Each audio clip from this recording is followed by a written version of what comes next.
बोलली पाहिजे, विकासावर बोललं पाहिजे, महाराष्ट्राच्या भविष्यावर बोललं पाहिजे.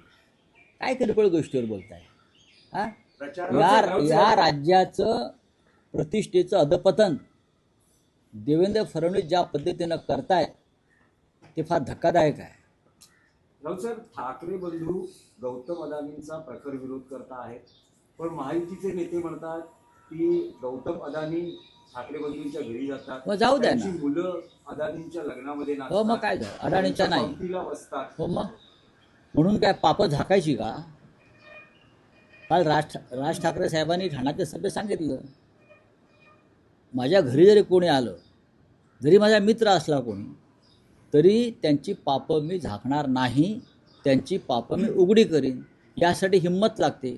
तुमच्यात हिंमत आहे का?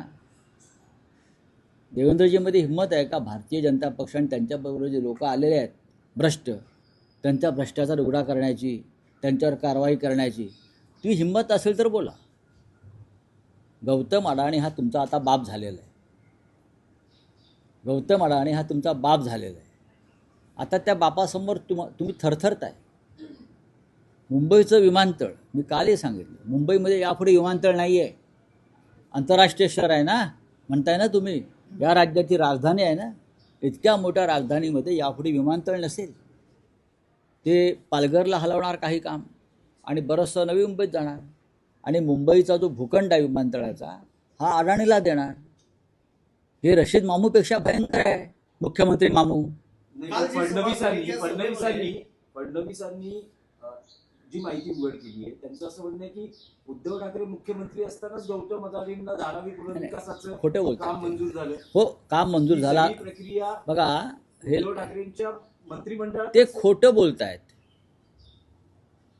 पुनर्वसनाचं काम हे कायदेशीररित्या जरी त्यांच्या कंपनीला मिळालं असलं तरी ज्या पद्धतीचा सवलतींचा वर्षाव हे सरकार त्यांच्यावर करत आहे धारावीच्या निमित्तानं, म्हणजे मदर्स डेअरी देत आहेत, मिठागरं देत आहेत, टोल नाके देत आहेत, ससून डॉग देत आहेत धारावीच्या बदल्यात, हे उद्धव ठाकरेंच्या योजनेमध्ये नव्हतं.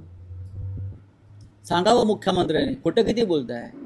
महाराष्ट्र हा सत्यशोधक समाजाचा एक वैचारिक वारसा सांभाळणारं राज्य आहे, पण हे असत्याचे महामेरू झालेले आहेत या राज्याचे मुख्यमंत्री. चला, धन्यवाद.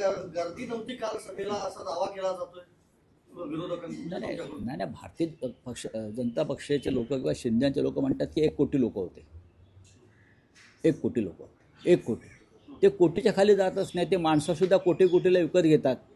त्याच्यामुळे त्यांनी 5-25 कोटी रुपये खर्च करून माणसं आणण्याचा प्रयत्न केला, पण चित्र पाहता तो त्यांचा प्रयत्न फसलेला आहे. आज सायंकाळी 5:30 त्यांच्या त्या सभेला 20,000 खुर्च्या होत्या. किती? 20,000 खुर्च्या होत्या. 3,000 खुर्च्या भरलेल्या नव्हत्या. 20,000